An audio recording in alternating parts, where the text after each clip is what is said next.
नमस्कार। आपका अखबार के YouTube चैनल पर आपका स्वागत है। मैं हूं प्रदीप सिंह। भारतीय राजनीति में दो तरह के उदाहरण मिलेंगे। किस मामले में? अपनी पार्टी, मूल पार्टी से बगावत करके अलग पार्टी बनाने, अपना जनाधार खड़ा करने, अपनी पार्टी चलाने की। तो दो तरह के जो उदाहरण मिलेंगे वो दो खेमों से मिलेंगे। एक जो सेंट्रिस्ट पार्टियाँ हैं, मध्यमार्गी पार्टियाँ हैं, जिनमें विचारधारा से ज़्यादा या विचारधारा और कैडर होता नहीं, तो विचारधारा से ज़्यादा बड़ी लॉयल्टी होती है व्यक्ति से। अब परिवारवादी पार्टियां हो गई हैं तो परिवार से भी कह लीजिए, लेकिन व्यक्ति और विचारधारा, इनमें जब संघर्ष होता है, इनसे जब पार्टियों से लोग निकलते हैं तो उनका क्या हश्र होता है, उसके बाद मैं आऊँगा कि आज उसका संदर्भ क्या है। तो पहले आप देखें कि ये दो अलग अलग धाराओं से निकलने वाले लोगों का हश्र क्या हुआ। कांग्रेस की बात पहले कर लेते हैं। कांग्रेस से जो लोग निकले, बहुत से लोग निकले। वैसे तो आज़ादी के बाद जो सोशलिस्ट थे वो आचार्य नरेंद्र देव, डॉक्टर लोहिया, आचार्य कृपलानी, राजा जी और इस तरह के तमाम लोग निकले, उनकी बात तो छोड़ देते हैं। लेकिन उसके बाद जब एक तरह से राजनीति सेटल हो गई, कांग्रेस पार्टी का वर्चस्व हो गया, विपक्ष कमज़ोर हो गया, उसके बाद कांग्रेस के वर्चस्व के खिलाफ या कहें कि अपनी महत्वाकांक्षा के कारण जो निकले, बीजू पटनायक उड़ीसा के कद्दावर नेता, उड़ीसा के एक तरह से जननायक थे और उनकी इतनी खूबियां हैं जिनका बखान करना बड़ा मुश्किल है। वो एक फाइटर पायलट से लेके और जाने क्या क्या थे। वो कांग्रेस पार्टी से निकले, अपनी अलग पार्टी बनाई और कामयाब हुए। उसके बाद बात करें तो शरद पवार सिर्फ 38 साल की उम्र में कांग्रेस पार्टी से बगावत की उन्होंने, और कांग्रेस पार्टी से बगावत करके वो अपना गुट बनाया और जोड़ तोड़ के सरकार बना ली। ये अलग बात है कि केवल 2 साल चली सरकार। अगर 80 में इंदिरा गांधी ना आई होती लौट के तो शायद ज़्यादा चलती। तो ऐसी बहुत सी सरकारें गिर गईं जो 1980 में इंदिरा गांधी के लौट के आने की वजह से गिरा दी गई। गिर नहीं गई, गिरा दी गई। उसके अलावा चंद्रशेखर जो इमरजेंसी के बाद निकले। ये अलग बात है कि जनता पार्टी बनी, कई पार्टियों को मिलाकर बनी, लेकिन अलग पार्टी बनाई और लंबे समय तक उन्होंने पार्टी चलाई और आखिर में देश के प्रधानमंत्री भी बने। दूसरे वीपी सिंह जो कांग्रेस पार्टी से निकले बगावत करके, निकले तो बोफोर्स के मुद्दे पर, भ्रष्टाचार के खिलाफ, लेकिन उसके बाद उन्होंने जो पार्टी बनाई, जनता दल बना, कई पार्टियों को मिलकर फिर से वो जनता दल जो है कामयाब हुआ चुनाव में और उसकी सरकार बनी, वीपी सिंह प्रधानमंत्री बने।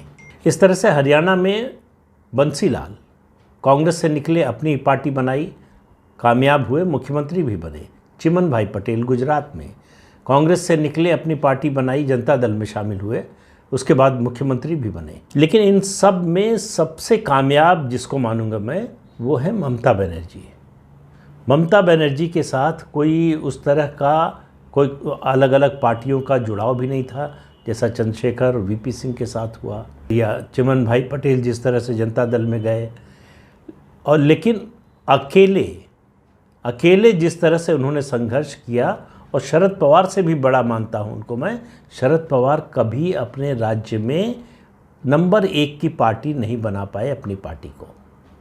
तो वो हैसियत वो कभी नहीं दिला पाए और अपनी पार्टी से वो कभी मुख्यमंत्री नहीं बन पाए। 78 का जो बगावत थी उसको छोड़ दीजिए, तो उसके बाद जब उन्होंने अलग पार्टी बनाई एनसीपी, नेशनलिस्ट कांग्रेस पार्टी 1999 में, उसके बाद वो कभी जो है मुख्यमंत्री नहीं बन पाए अपनी पार्टी की ताकत के दम पर।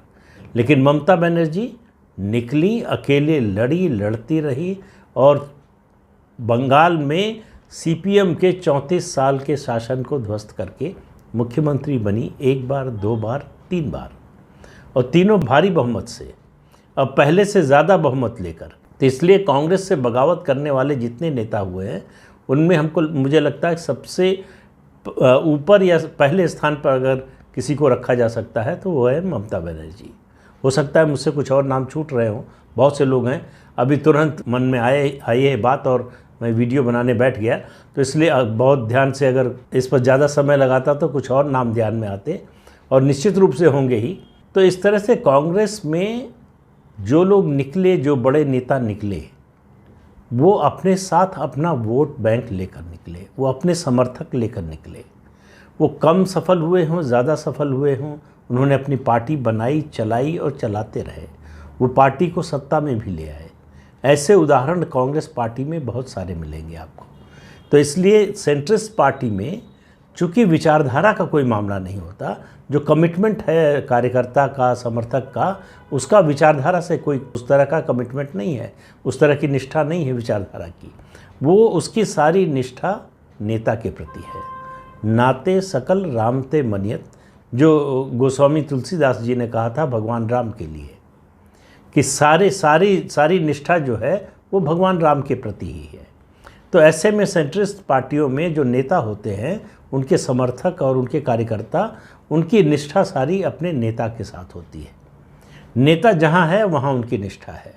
इससे कोई फ़र्क नहीं पड़ता कि नेता किस विचारधारा के साथ है, किस विचारधारा के खिलाफ है और कहाँ क्या स्टैंड लिया है उसने। कल जिसका विरोध कर रहा था आज उसका समर्थन करता है तो फ़र्क नहीं पड़ता, और उसका विरोध करने लगता है तो कोई फ़र्क नहीं पड़ता। एक नाम अभी आपसे बात करते करते और याद आ रहा है, मुफ्ती मोहम्मद सईद का, जिन्होंने कांग्रेस से निकलकर अलग पार्टी बनाई और सफल हुए, मुख्यमंत्री भी बने, उनकी बेटी भी मुख्यमंत्री बनी। लेकिन अब वो पार्टी किस हालत में है उसको बताने की ज़रूरत नहीं है। इस तरह के देश भर में तमाम उदाहरण मिलेंगे। अब आप देखिए कि इसके बरक्स आप रख कर देखिए कि विचारधारा वाली पार्टी, जहाँ कैडर वाली पार्टी है, आप सोमनाथ चटर्जी ले लीजिए, आप सीपीएम में, उन्होंने लोकसभा अध्यक्ष पद से इस्तीफ़ा देने से मना किया, सीपीएम ने उनको निकाल दिया। हालांकि वो उसके बाद चुनाव नहीं लड़े, पार्टी भी नहीं बनाई, लेकिन उसके अलावा जितने लोग सीपीएम से या लेफ़्ट से निकले, कोई अपनी अलग पार्टी बनाकर या अपना अलग राजनीतिक वजूद नहीं कायम कर पाया। अब बात करते हैं जनसंघ और बीजेपी की। बीजेपी जनसंघ से सबसे पहले निकले, उसके संस्थापक सदस्यों में से एक बलराज मधोक। उस समय जनसंघ के समय में उनकी तूती बोलती थी पार्टी में। पूरे देश में जनसंघ और बलराज मधोक एक तरह से पर्यायवाची समझे जाते थे।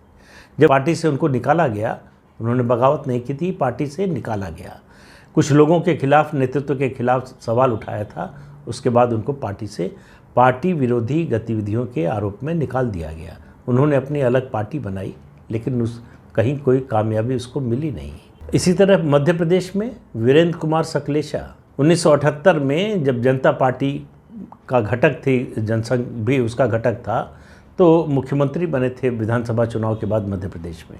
उसके बाद मतभेद हो गए, पार्टी ने उनको हटाकर सुरेंद्र पटवा को मुख्यमंत्री बना दिया।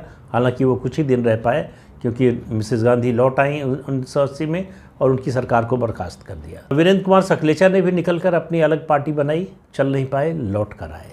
कल्याण सिंह उत्तर प्रदेश भाजपा और जनसंघ के कद्दावर नेता। बीजेपी के पास उतना बड़ा पिछड़ा नेता प्रधानमंत्री नरेंद्र मोदी के आने से पहले नहीं था। उन्होंने पार्टी नेतृत्व से उनकी नाराज़गी हुई, पार्टी छोड़ दी, अलग पार्टी बनाई। अधिकतम जो सीटें जीते उत्तर प्रदेश में वो 6 विधानसभा सीटें, 1 लोकसभा सीट जीतने की भी हैसियत नहीं रही। उमा भारती मध्य प्रदेश की एक तरह से साम्राज्ञी थी जनतंत्र में। उनका जो जिस तरह का उनका प्रभाव था, जिस तरह का उनका आभा मंडल था, लगता था कभी कोई हटा नहीं पाएगा, कोई उनको डिगा नहीं पाएगा। जो उनका जनाधार था, उनकी जो योग्यता थी, महिला, अच्छी वक्ता, धर्म और जो है सनातन धर्म और पार्टी की विचारधारा के प्रति निष्ठा, ये सब कुछ उनको जो है बेहतरीन नेता के रूप में प्रस्तुत करता था। लेकिन उन्होंने भी ऐसी परिस्थिति आई कि पार्टी छोड़ी, अपनी अलग पार्टी बनाई, लेकिन चला नहीं पाई, उन लौटकर फिर बीजेपी में आई। उसके बाद शंकर सिंह वाघेला, आपको याद होगा गुजरात में उनका विद्रोह 97 का, खजूरिया और हजूरिया उसी समय चला था, क्योंकि शंकर सिंह वाघेला अपने बागी विधायकों को लेकर खजुराहो गए थे, तो उनके गुट का नाम खजूरिया पड़ गया। जो केशुभाई पटेल के साथ रहे उनको हजूरिया कहा गया। पहली बार विधायकों को इस तरह से किसी रिसॉर्ट में दूसरी जगह ले जाने का ये पहला उदाहरण था, कम से कम भारतीय जनता पार्टी की ओर से। हालांकि एक समय चौधरी देवीलाल का फार्म हाउस इसके लिए बड़ा मशहूर था। विधायकों को जो है ऐसी कोई परिस्थिति आने पर उनके फार्म हाउस पर टिकाया जाता था। लेकिन शंकर सिंह वाघेला ने अपनी पार्टी बनाई, अलग गुट बनाया, चला नहीं पाए, कांग्रेस में चले गए, वहाँ चल नहीं पाए, वहाँ से भी छोड़ दिया। अब सुन रहे हैं कि फिर से कोई नई पार्टी बनाने जा रहे हैं, लेकिन वो लौट कर बीजेपी में नहीं आए या बीजेपी ने उनको वापस नहीं लिया। और आखिरी इस समय के ऐसे नेता हुए कर्नाटक के सबसे कद्दावर नेता बीजेपी के BS येदियुरप्पा। पार्टी से मतभेद हुआ, इस्तीफ़ा दिया, मुख्यमंत्री पद से इस्तीफ़ा दिया, फिर पार्टी से इस्तीफ़ा दिया, छोड़कर अलग पार्टी बनाई, पार्टी को बर्बाद कर दिया, लेकिन खुद भी आबाद नहीं हो पाए, तो पार्टी चल नहीं पाई। आखिर में जब नरेंद्र मोदी प्रधानमंत्री बने, उसके बाद वो उनको मनाकर पार्टी में वापस लाए। तो बीजेपी से जो लोग छोड़कर गए उनमें से केवल 2 लोग, बलराज मधोक और शंकर सिंह वाघेला, लौट कर नहीं आए, बाकी सबको लौट कर आना पड़ा। जो परिस्थितियां थी उनको समझ में आ गया कि बाहर जाकर वो पॉलिटिकली सर्वाइव नहीं कर सकते। तो क्यों, ये फ़र्क क्यों है? ये फ़र्क इसलिए है कि जहां विचारधारा के प्रति कमिटमेंट का मामला होता है, वहां जो कैडर बेस्ड पार्टी होती है उसमें कैडर नेता के साथ तब तक रहता है जब तक नेता विचारधारा के साथ जुड़ा रहता है। जैसे ही नेता विचारधारा को छोड़ता है, वैसे ही कार्यकर्ता, उसका कैडर उसका पीछे रह जाता है, वो नेता के साथ नहीं जाता। उसकी निष्ठा किसी एक नेता के प्रति नहीं होती, उसकी निष्ठा संगठन के प्रति होती है, उसकी निष्ठा विचारधारा के प्रति होती है, उसी से जुड़ाव होता है। जो भी आएगा, जो नेता होगा, उस संगठन का, उस विचारधारा को मानने वाला, वो उसके पीछे चलेगा। लेकिन नेता के पीछे पीछे पार्टी छोड़कर, संगठन छोड़कर, विचारधारा छोड़कर चला जाए, ऐसा नहीं होता। इसलिए कांग्रेस से निकलने वाले नेता कामयाब हो सके, लेकिन बीजेपी से निकलने वाले नेता नहीं हो पाए, क्योंकि उनको ये पार्टी छोड़ते समय ये मुगालता हो गया कि ये जो समर्थन दिख रहा है, ये जो भीड़ दिख रही है, ये जो कार्यकर्ताओं का हुजूम दिख रहा है, ये मेरे लिए है। वो ये भूल गए कि ये आपके लिए नहीं है, ये संगठन के लिए है और विचारधारा के लिए है। तो ऐसे में जब उन्होंने पार्टी छोड़ी, ख़ासतौर से अभी अगर ताज़ा बात करें, 2 लोगों की बात करें, कल्याण सिंह और येदियुरप्पा की, दोनों को लगा कि पार्टी अपनी बनाएंगे तो कामयाब होंगे और बीजेपी से भी बड़ी पार्टी बन सकते हैं उस राज्य में कम से कम। दोनों का सपना चकनाचूर हुआ, तो कामयाबी नहीं मिली। तो ये सबक है कि सेंट्रिस्ट पार्टी का नेता पार्टी छोड़ेगा और अपनी पार्टी बनाएगा तो कामयाब हो सकता है। जनता दल में ऐसे तमाम उदाहरण हैं। नीतीश कुमार है, लालू प्रसाद यादव है, मुलायम सिंह यादव है, HD देवगौड़ा है। ये उदाहरण भरे पड़े हैं कि अपनी पार्टी से निकलकर जो है अलग पार्टी बनाई, क्योंकि व्यक्तिगत निष्ठा थी लोगों की उनके प्रति, इसलिए वो राजनीति में कामयाब हुए पार्टी छोड़कर भी। अब मैंने ये मुद्दा उठाया क्यों, ये पुरानी बातें क्यों कर रहा हूँ? ये दो उदाहरण हैं सामने। भारतीय राजनीति में एक प्रयोग हो रहा है, इसकी सफलता तय करेगी कि आगे की राजनीति क्या दिशा लेगी, किस तरह के परिवर्तन होंगे, दिशा से ज़्यादा किस तरह के बदलाव होंगे, परिवर्तन होंगे, इस पर नज़र रखनी होगी।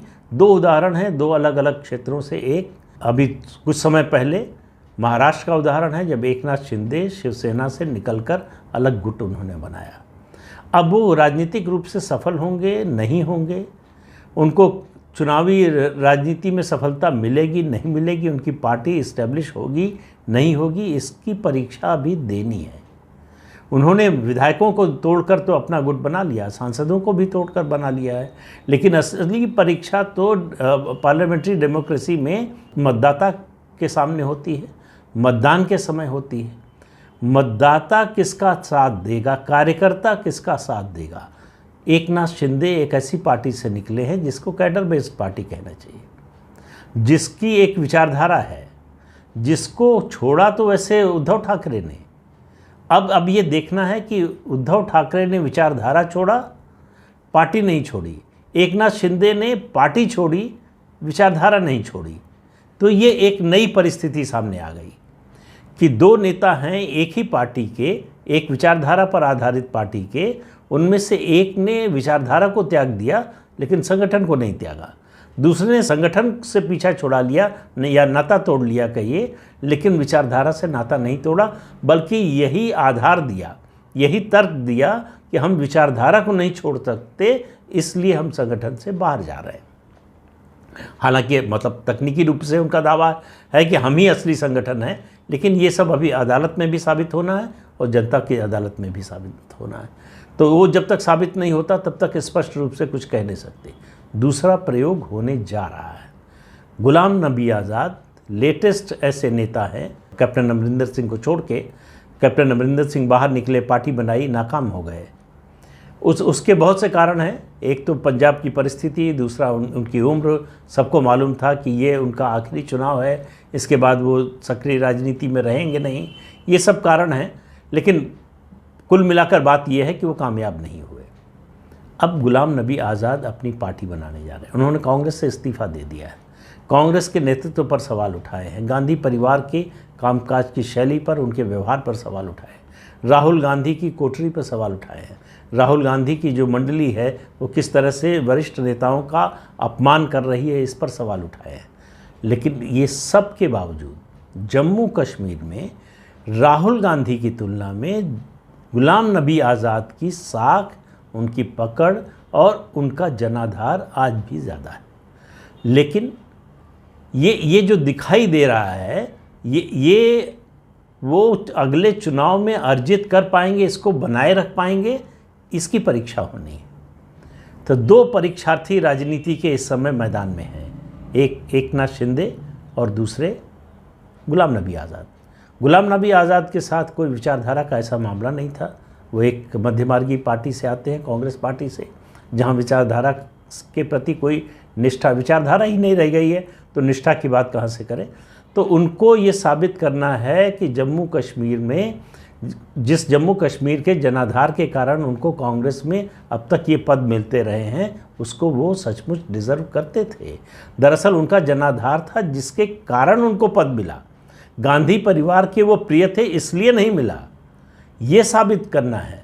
गुलाम नबी आज़ाद को वो साबित करना है जो पृथ्वीराज चौहान कह रहे हैं। वो कह रहे हैं कि ये तर्क क्या है कि गांधी परिवार ने ये दिया, कांग्रेस ने ये दिया। हम डिज़र्व करते थे इसलिए दिया, हम योग्य थे इसलिए दिया। कोई सल्तनत तो चल नहीं रही है, कोई बादशाहत नहीं है, मुग़ल सल्तनत नहीं है कि आपने हमको जो है जागीर अदा की। पृथ्वीराज चौहान ने तो यहाँ तक कहा कि भाई आपने 24 साल से चुनाव नहीं करवाए, कांग्रेस वर्किंग कमेटी के चुनाव होते तो हम चुनकर भी आते। चूँकि चुनाव नहीं करा रहे हैं इसलिए आपने नॉमिनेट किया, तो ये आप दावा कर रहे हैं कि हमने दिया। तो गुलाम नबी आज़ाद को ये साबित करना है कि जो कुछ उनको अब तक मिला था वो उनकी अपनी हैसियत, अपनी योग्यता के कारण मिला था, किसी के कृपा से नहीं मिला था। ये दो जो एक्सपेरिमेंट हैं मेरी नज़र में, ये आगे आने वाली राजनीति में किस तरह के बदलाव होंगे इसको तय करेंगे। विचारधारा, एक तरफ विचारधारा से के साथ निकला हुआ नेता है, एक तरफ नेतृत्व के खिलाफ बगावत करके निकला हुआ नेता है, जो स्थापित नेतृत्व है उसके खिलाफ।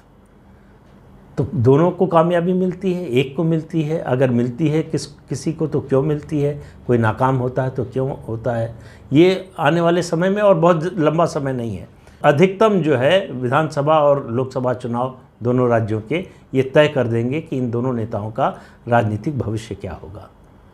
तो आज के अंक में इतना ही। अगले अंक में फिर मिलेंगे किसी नए मुद्दे के साथ। तब तक के लिए इजाज़त दीजिए। आपसे अनुरोध है कि चैनल देखिए, शेयर कीजिए, लाइक कीजिए और सब्सक्राइब ज़रूर कीजिए। नमस्कार।